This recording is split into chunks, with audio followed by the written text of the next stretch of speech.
और असत्य की लड़ाई का अंत हो गया। मुझे तो लगता है कि न केवल ये युद्ध जारी है, बल्कि इस युद्ध में एक नया मोड़ आने वाला है। मूर्खों, नारी तुम्हारी दुर्बलता है, और जो सुंदरता पर मोहित होकर अपना लक्ष्य भूल जाते हैं, वे जीवन में कुछ नहीं कर सकते। तुमने मेरे सारे किए कराए पर पानी फेर दिया। अब तुम देवताओं का कुछ नहीं बिगाड़ पाओगे। वो अमर हो चुके हैं, अमर। ठहर जाइए। कौन है आप लोग? हम ब्रह्मपुत्र सनकादिक ऋषि हैं। मेरा नाम सत है। यह है सनंदन, सनत और शौनक। अपने आने का उद्देश्य बताइए। प्रभु के द्वार पर आने का उद्देश्य प्रभु के दर्शन की इच्छा के अतिरिक्त और क्या हो सकता है द्वारपालों? आप अभी उनसे नहीं मिल सकते। क्यों नहीं मिल सकते द्वारपालों? प्रभु अभी विश्राम कर रहे हैं। कैसी बातें करते हो द्वारपाल? ईश्वर और विश्राम? ईश्वर कभी विश्राम नहीं करते। यदि ईश्वर विश्राम करने लगे तो सृष्टि का सारा काम ठप हो जाएगा। तुम हमें जाने दो। विचित्र प्राणी हैं आप। एक बार आपसे कह दिया कि आप अभी उनसे नहीं मिल सकते, तो आप लौट क्यों नहीं जाते? हे द्वारपालों, हम तुमसे विनती करते हैं कि हमें अपने लक्ष्मी नारायण के दर्शन के लिए भीतर जाने दो। हम बहुत दूर से उनके दर्शन को आए हैं। एक बार कह दिया कि अभी आप उनके पास नहीं जा सकते, तो फिर हट क्यों कर रहे हैं? हे द्वारपालों, पथ का विमान अच्छा नहीं होता, चाहे वो पथ कितना भी ऊंचा हो। तुम तो एक द्वारपाल का छोटा सा पथ पाकर इतराने लगे। तुमने अपने अभिमान में आकर हमारी राह रोकी, हमें अपने प्रभु से मिलने नहीं दिया। तुम्हें इसका दंड मिलेगा। हम तुम्हें शाप देते हैं। जाओ, तुम दोनों राक्षस बन जाओ।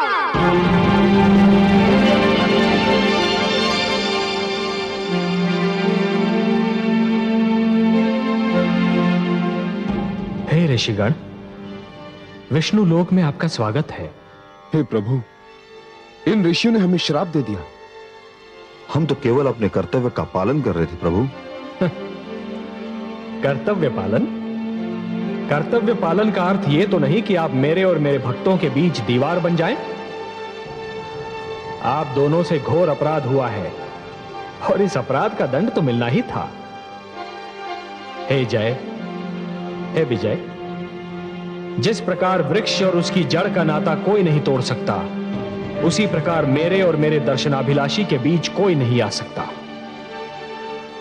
मेरे दर्शनार्थी मेरी संपत्ति हैं जय, और स्वयं मैं उनकी संपत्ति हूं। हम दोनों का एक दूजे पर समान अधिकार है। जब भी कोई ईश्वर और भक्त के बीच आने का प्रयास करेगा, किसी न किसी रूप में अवश्य दंड पाएगा।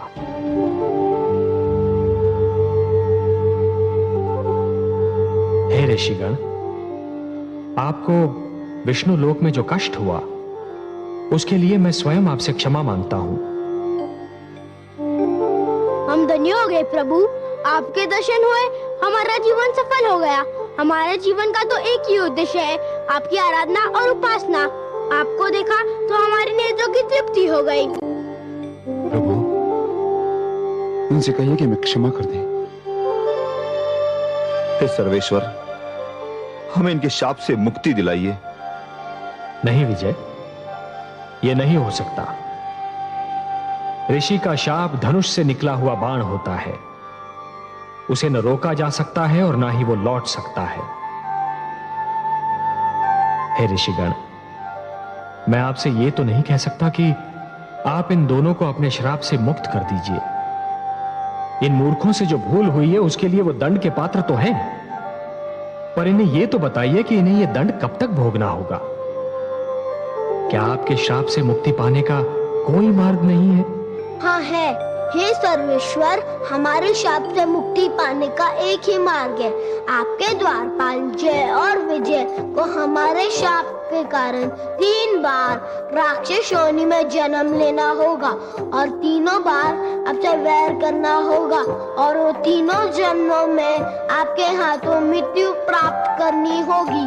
पहले जन्म में जय और विजय हिरण्याक्ष और हिरण्यकशिपु बनकर जन्मेंगे और आपके हाथों मर जाएंगे। जय और विजय कुंभकर्ण और रावण के रूप में आएंगे और आपके राम अवतार द्वारा मृत्यु लोक में भेजे जाएंगे। तीसरे जन्म में यह दोनों कंस और शिशुपाल बनकर आएंगे और श्री कृष्ण के हाथों मरेंगे। बस इसके उपरांत इनकी मुक्ति हो जाएगी।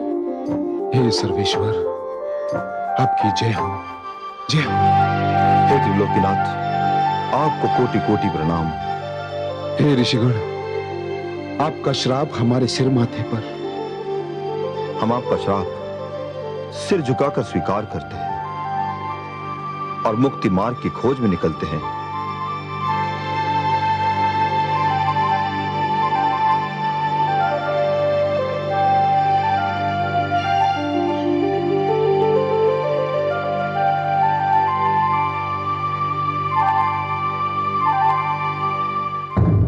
मैं मां हूं, धरती मां। सनकादिक ऋषियों के शाप ने जय और विजय को विष्णुलोक छोड़ने पर विवश कर दिया। उन्हें यह शाप केवल इसलिए मिला कि उन्हें अपने पद पर अभिमान हो गया था। वे समझने लगे थे कि श्री विष्णु के द्वारपाल जैसा पद पाकर वे अब ऋषियों और देवताओं से भी अधिक महान हो गए हैं। अपने पद पर अभिमान करना और पद का अनुचित प्रयोग करना हर युग में दंड के योग्य अपराध रहेगा। सनकादिक ऋषियों का शाप पहली बार उस समय रंग लाया जब जय ने कश्यप ऋषि की पत्नी दिति के गर्भ से असुरराज हिरण्याक्ष और विजय ने उसके अनुज हिरण्यकशिपु के रूप में जन्म लिया। ये दोनों भाई बहुत बलवान, बहुत शक्तिशाली, बहुत घमंडी, बहुत क्रोधी और क्रूर थे, पर एक दूसरे पर निछावर थे।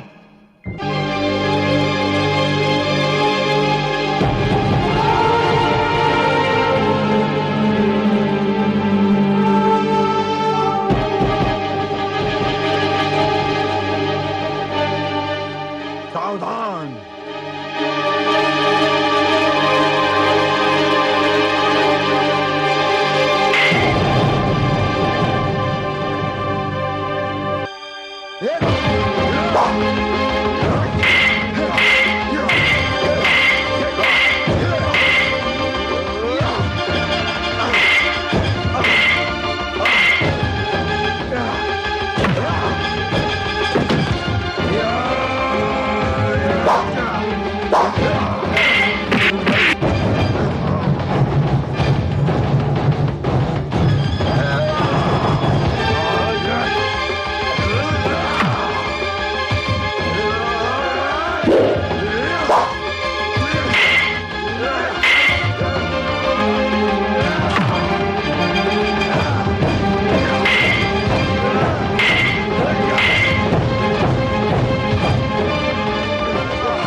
मैं देख रहा था कि मेरा भ्राता कितना बलवान है। मुझे तुम पे गर्व है हिरण्यकशिपु। तुम केवल मेरे भ्राता ही नहीं, मेरा दाहिना हाथ भी हो। भ्राताश्री, मैं जो भी हूं आप ही के कारण हूं। मेरे मन में आपके लिए आदर ही आदर, स्नेह ही स्नेह है। भ्राताश्री, हम दोनों मिलकर तीनों लोकों को जीत सकते हैं। तुम कहते हो तो मैं तुम्हें तीनों लोक जीत कर दिखा दूं हिरण्यकशिपु।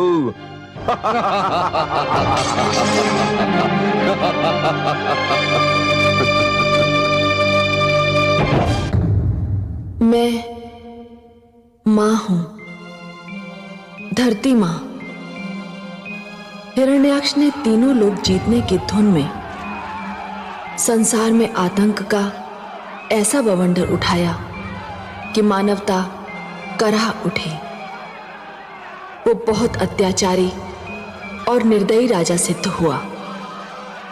उसके युग में विनाश और आतंक ने ऐसा नंगा नाच नाचा कि संस्कृति और सभ्यता ने लजाकर आंखें झुका ली।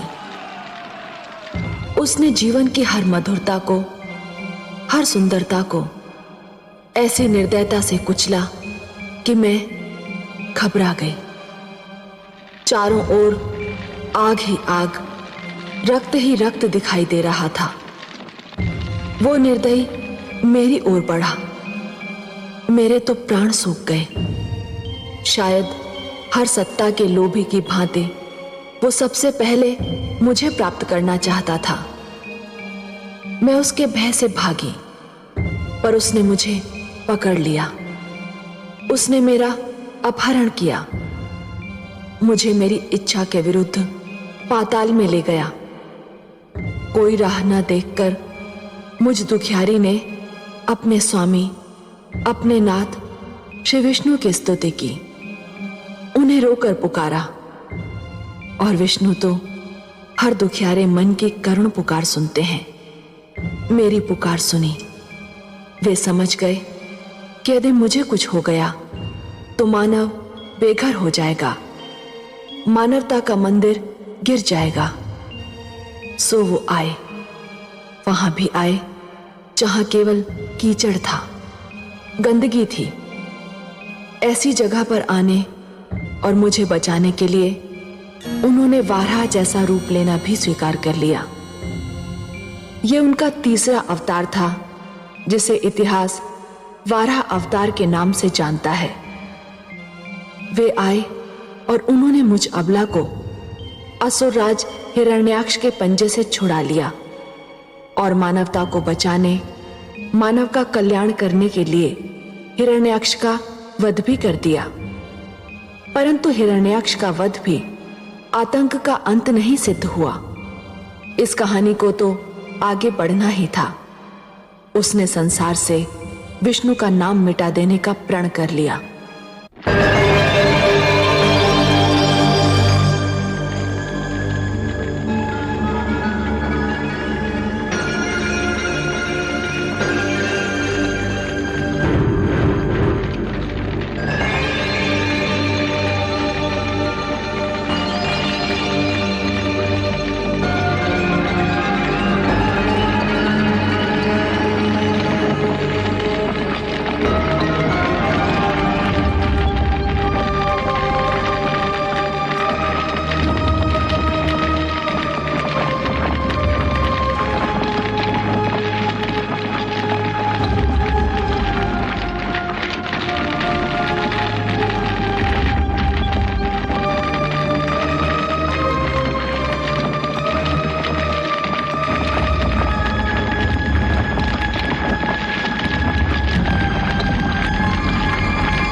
शेषनाग शैया पर विश्राम करते विष्णु,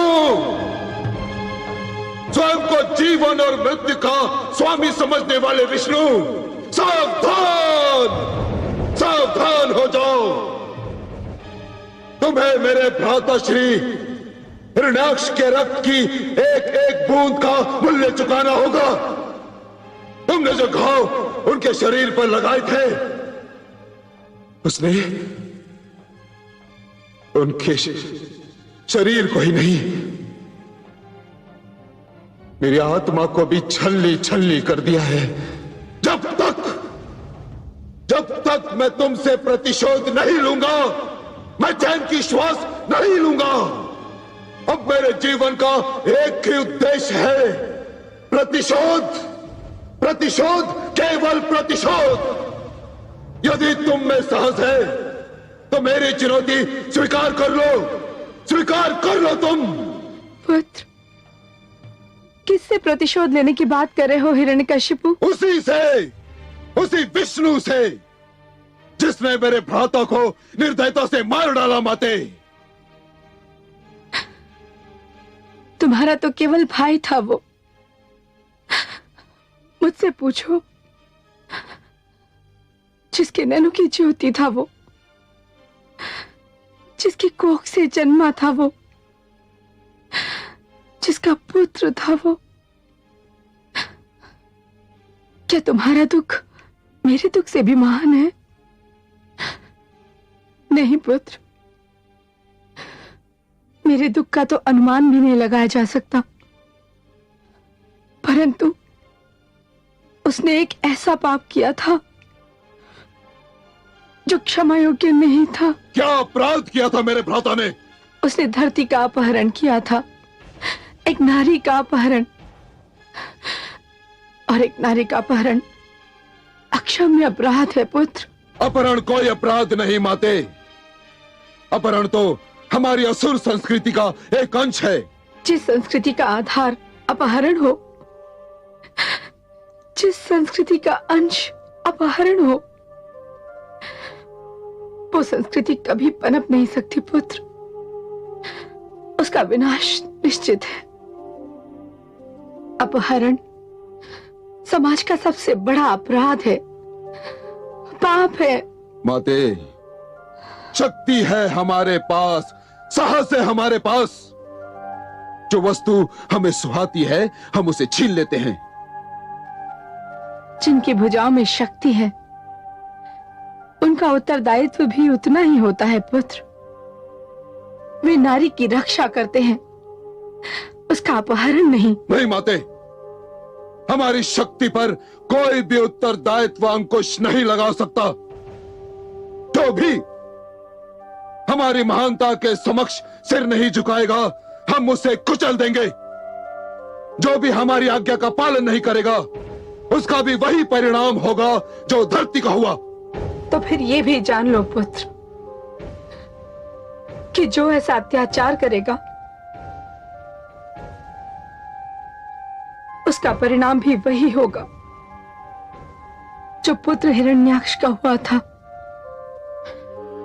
तुम विष्णु की शक्ति को नहीं जानते पुत्र। और विष्णु मेरी शक्ति को नहीं जानता माते। परंतु जिस दिन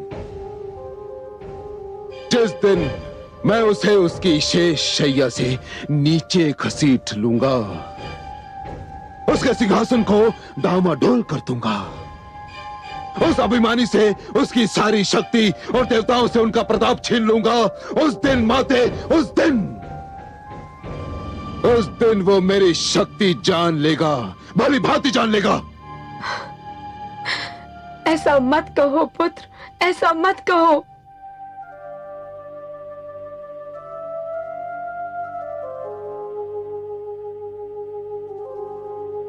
माते,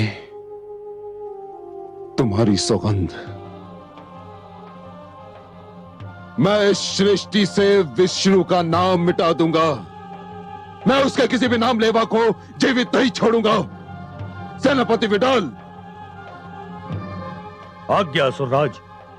हमारी सेना को आदेश दो कि चारों ओर फैल जाए। जिस जीव पर विष्णु का नाम हो उसे काट दे। जो कान विष्णु का नाम सुनते मिले उनसे सुनने की शक्ति छीन ली जाए। जो आज्ञा असुरराज। जाओ और सृष्टि में यह संदेश सुना दो कि विष्णु की प्रभुता का युग समाप्त हो गया। अब एक नए युग, हिरण्यकशिपु युग का आरंभ हो रहा है। जो भी अब तक विष्णु का स्मरण करते थे अब मेरा स्मरण करेंगे। जिस मन में विष्णु का ध्यान होगा अब उस मन में हिरण्यकशिपु का भय वास करेगा। हाँ, आपके आदेश का पालन होगा असुरराज। नहीं नहीं, ये क्या करे हो पुत्र? अपना आदेश लौटा लो, रुक जाओ। ये अनर्थ ना करो पुत्र। यह अनर्थ नहीं, सर्वथा उचित है देवी। विष्णु के षड्यंत्र का उत्तर है। षड्यंत्र? ये आप क्या कह रहे हैं गुरुदेव? आप भूल गई देवी कि विष्णु ने दानव संस्कृति का विनाश करना चाहा था और अब वो असुरों को मिटाना चाहता है।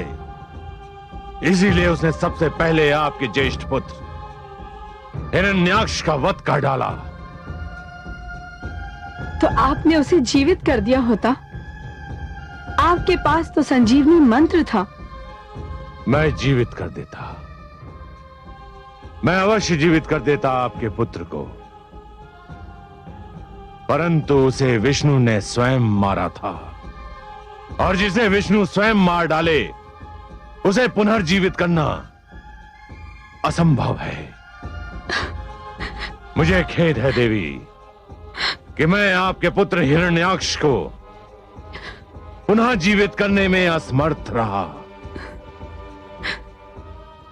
हे शिष्य, तुमने जो भी किया उचित किया,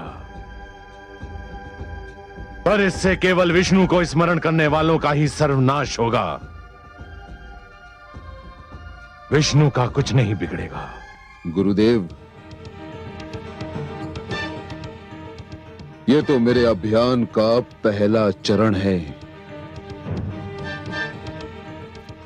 इसके उपरांत तो मैं सीधा विष्णु पर प्रहार करूंगा। बहुत चतुर है विष्णु, बहुत शक्तिशाली भी। उससे टक्कर लेने के लिए तुम्हें अपार शक्ति की आवश्यकता होगी।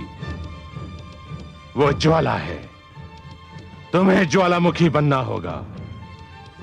वो वायु है, तुम्हें आंधी का रूप लेना होगा। वो चंद्रमा की भांति शीतल है, तुम्हें सूर्य की भांति दहकना सीखना होगा। वो नदी की भांति शांत है, तुम्हें ज्वार की भांति उमड़ना होगा। हे गुरुदेव, ये कैसी शिक्षा दे रहे हैं आप? गुरु तो अपने शिष्य को कल्याण का मार्ग दर्शाता है। आप तो मेरे पुत्र को विनाश का मार्ग दिखा रहे हैं। शांत रहो माते, शांत। ये तो गुरुदेव के महान कथन हैं। इसका एक एक अक्षर के समक्ष मैं अपना सिर झुकाता हूं। गुरुदेव, मुझे प्रकाश दीजिए, मुझे ज्ञान दीजिए, मेरा पथ प्रदर्शन कीजिए, मुझे आदेश दीजिए। तुम्हें ऐसी शक्ति प्राप्त करनी होगी शिष्य, जिसे कोई परास्त ना कर सके। स्वयं विष्णु भी नहीं, मैंने ऐसी शक्ति प्राप्त कर ली थी, परंतु विष्णु ने छल से उसकी महत्ता घटा दी। उसने देवताओं को अमृत पिलाकर अमर बना दिया। अब मेरी शक्ति से भी महान शक्ति तुम्हें प्राप्त करनी होगी। उस शक्ति को प्राप्त करने के लिए मुझे क्या करना होगा गुरुदेव? तुम्हें तप करना होगा शिष्य, घोर तप, अपूर्व तप, अपार तप, ऐसा तप जिसका संसार में उदाहरण ना मिले। विष्णु का तप नहीं, क्योंकि वो देवताओं का पक्षपाती है, वो तुम्हें कुछ नहीं देगा। शिव का भी नहीं, क्योंकि वो मैं पहले कर चुका हूं। तुम्हें ब्रह्मा की तपस्या करनी होगी, वही केवल तुम्हारी तपस्या के भुलावे में आ सकते हैं। और फिर तुम उनसे वो वरदान मांगना जो मैं तुम्हें बताऊंगा। गुरुदेव की जय हो। गुरुदेव, मैं आज ही तपस्या के उद्देश्य से असुर लोक छोड़ दूंगा। मुझे आज्ञा दीजिए गुरुदेव।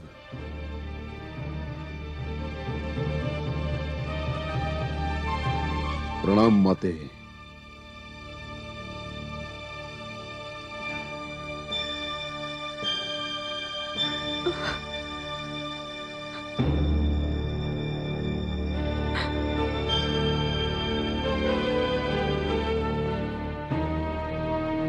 महारानी कयादू, कहां हैं आप?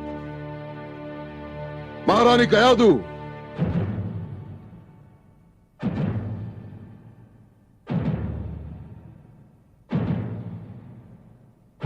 महारानी कयादू।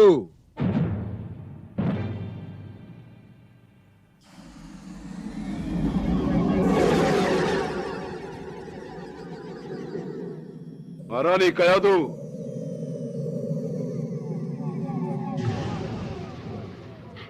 इस समय मैं जो मांगती मुझे मिल जाता। मैं आप ही की प्रतीक्षा कर रही थी स्वामी।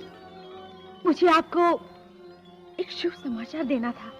समाचार तो मुझे भी देना था, पर मुझे भय है यह समाचार आपके लिए शुभ नहीं होगा। महारानी, क्या समाचार लाए हैं आप?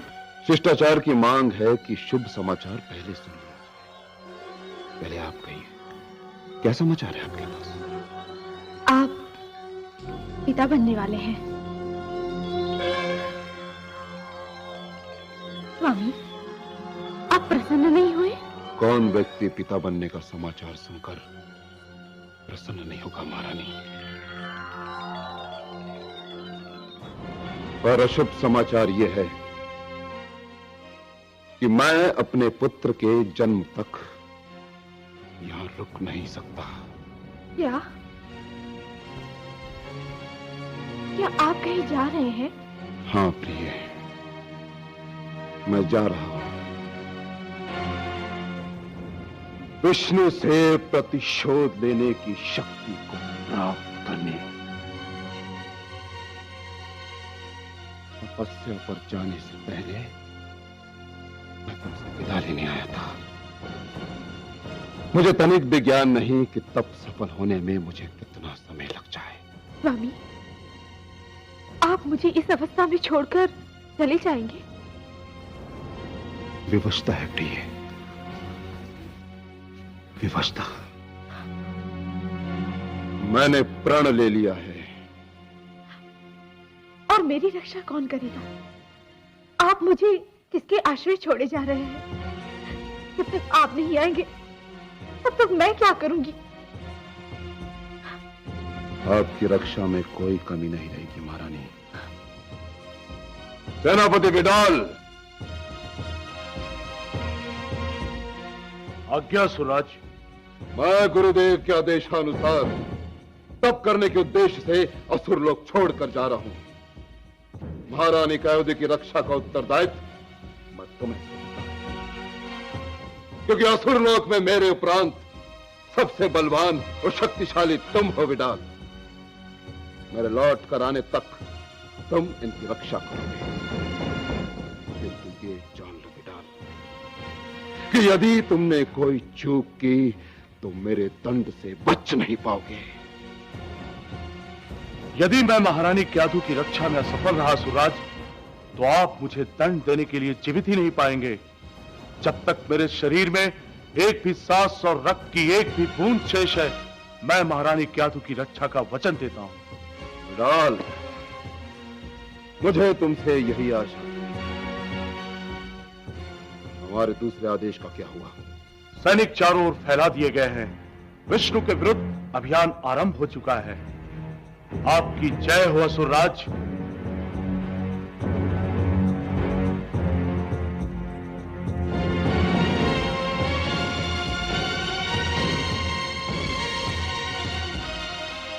अब मुझे निश्चिंत होकर विदा करो प्रिय।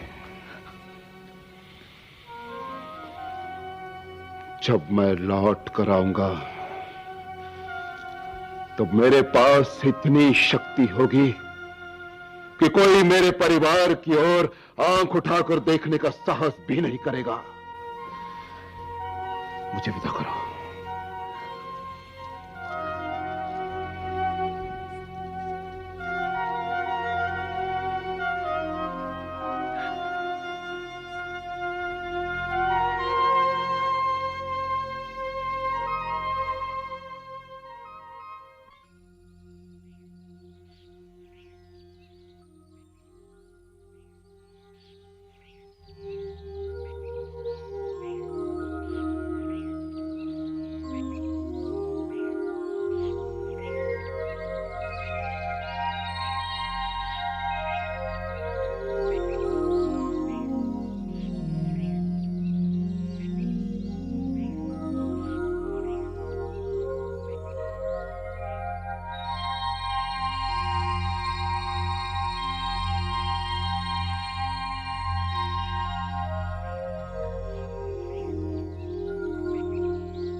ठहरो, कहां जा रहे हो? मंदिर में। क्यों जा रहे हो मंदिर में? अपने विष्णु भगवान की पूजा करने, जो मैं नित्यदिन करता हूं। कल भी की थी, आज भी करूंगा। कल की थी, आज नहीं करोगे। कल तुम्हारे लिए विष्णु की पूजा का अंतिम दिन था। क्यों? ये कैसी अनोखी बात कर रहे हो तुम? मैं ठीक कह रहा हूं। असुरराज हिरण्यकशिपु का आदेश है कि कोई विष्णु भगवान का नाम नहीं लेगा, कोई उसकी पूजा नहीं करेगा, कोई उसका स्मरण भी नहीं करेगा। मैं तो लूंगा उनका नाम, वही मेरे ईश्वर हैं।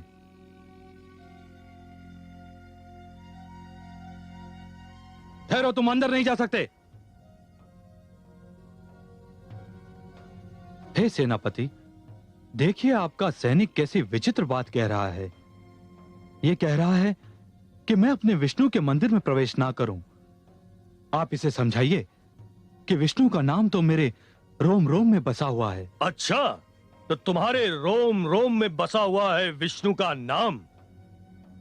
अब मैं निकालता हूं तुम्हारे रोम रोम से विष्णु का नाम।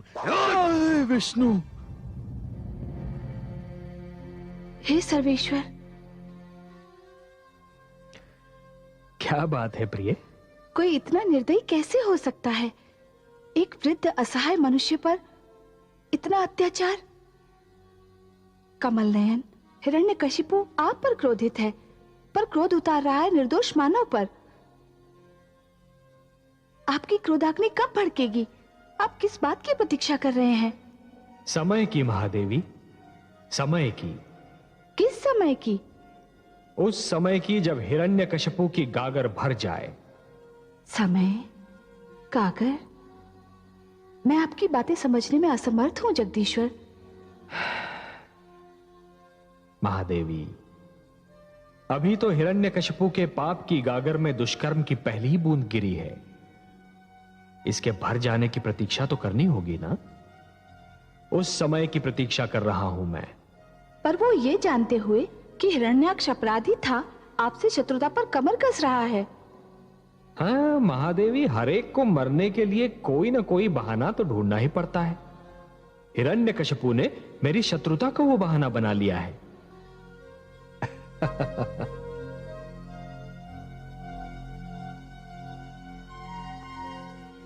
हे देवगण, हिरण्यकशिपु ने श्री विष्णु के विरुद्ध अभियान आरंभ कर दिया है।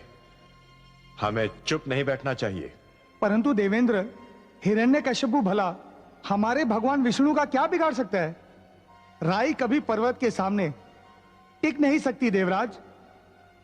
पर यदि हमारे होते श्री विष्णु को हिरण्यकशिपु को दंड देने का कष्ट स्वयं उठाना पड़े, तो हमारे लिए इससे बड़ी लज्जा की बात और क्या हो सकती है? सागर मंथन के समय उन्होंने हमारी जो सहायता की, वो हमारे लिए एक ऋण के समान है। ये तो सत्य है देवराज। यदि उन्होंने सहायता न की होती तो अमृत की प्राप्ति असंभव हो जाती। पर देवराज, अब हम करेंगे क्या? हम हिरण्यकशिपु की तपस्या भंग कर देंगे। तपस्या भंग? सोच लीजिए देवराज, हमने पहले भी एक बार दैत्य गुरु शुक्राचार्य की तपस्या भंग करनी चाहिए थी, परंतु उल्टे हमें ही हानि पहुंची थी। उनकी बात और थी, और हिरण्यकशिपु तो असुर है। इस बार हम कोई भूल नहीं करेंगे, और श्री विष्णु का ऋण चुकाने का यही अवसर है। ओम ब्रह्मदेवाय नमः। ओम प्रजापतये नमः। ओम ब्रह्मदेवाय नमः। ओम प्रजापतये नमः। ओम ब्रह्मदेवाय नमः। ओम प्रजापतये नमः।